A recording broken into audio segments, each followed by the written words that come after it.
உங்களை கல்யாணம் பண்ணிக்கணும்னு ஆசைப்படுறேன். உங்களால என்னை ஏத்துக்க முடியுமா?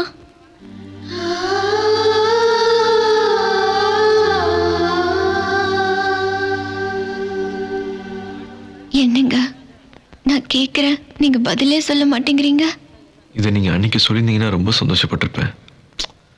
இப்போ டூ லேட். ஆமாங்க, நீங்க வேணும்னா ரெக்கார்ட் பண்றதுக்கும் வேண்டாம்னா அழிக்கிறதுக்கும் காதல் ஒன்றும் டேப் ரெக்கார்டில் போகிற கேசட் இல்லைங்க, மனசு. ஒரு தடவை அழிச்சது தான், மறுபடியும் ரெக்கார்ட் பண்ண முடியாது.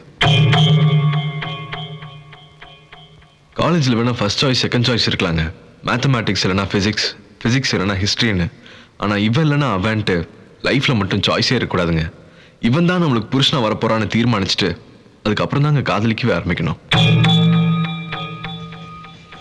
உண்மையிலேயே நீங்க என்ன விரும்பலனா நான் எதுக்குங்க டாக்டர் ஆகணும்னு ஆசைப்பட்டீங்க? ரோட்ல சைக்கிளையோ ஸ்கூட்டர்லையோ போயிட்டு இருப்போம். அப்போ முன்னாடி போகிற காரில் டோர் சரியாக சாத்தாமல் போயிட்டு இருப்பாங்க. அந்த வண்டியை ஓவர்டேக் பண்ணியாது போய் எங்கே டோர் சரியாக சாத்தலன்ட்டு எச்சரிக்கை பண்ணிட்டு போவோம். அவன் எக்கெடுக்கிட்டு போனாலும் பரவாயில்லன்னு விட்டுட்டு போக மாட்டோம். முன்ன பின்ன தெரியாதவங்க மேலே நமக்கு அக்கறை இருக்கும்போது நான் உங்களை காதலிச்சிருக்கேங்க, நீங்கள் எக்கேடு கேட்டாலும் பரவாயில்லன்னு என்னால் விட்டுற முடியுமா?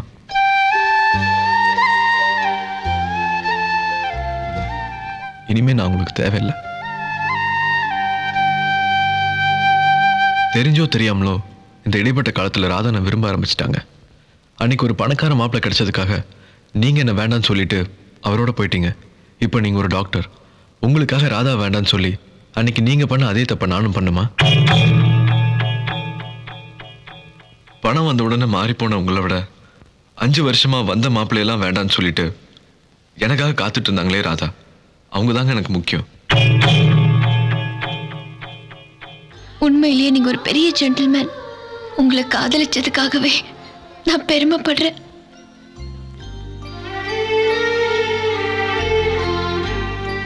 நான் கல்யாணம் பண்றதுதான் உங்களுக்கு சந்தோஷம்னா கண்டிப்பா கல்யாணம் பண்ணிக்குவேங்க. நான் வரேங்க.